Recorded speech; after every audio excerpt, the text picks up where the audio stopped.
So as I move on here, anything that we see on the screen will be uh, captured.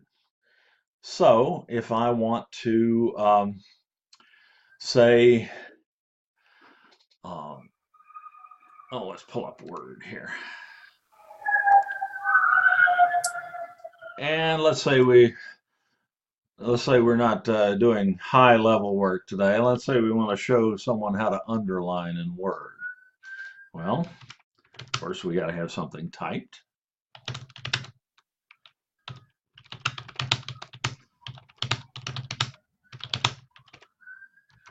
That's assuming we can type.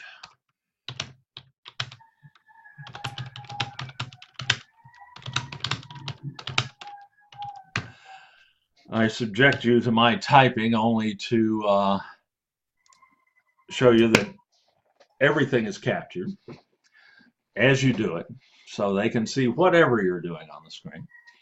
And if I want to underscore women here, all I have to do is move my mouse cursor to the left-hand edge of the word, click and drag across, and then click the underline tool in the editing bar on Word, and that's how you edit. That's how you underline in Word. Okay, that wasn't rocket science, but anything you want to show someone about a piece of software can be done that way. And okay, yeah, there are lots of tutorials of this nature online. You could just refer your students to them in many cases. On the other hand, a lot of the time you want to show your students something very specific. You want to show them just that thing. And it's really nice if they hear it coming from you because they give it more weight. You're the one going to be writing the exam after all. So producing your own screencast rather than just going and finding one on YouTube somewhere that you can use really has a value. And I think you can see here it's dirt simple to do.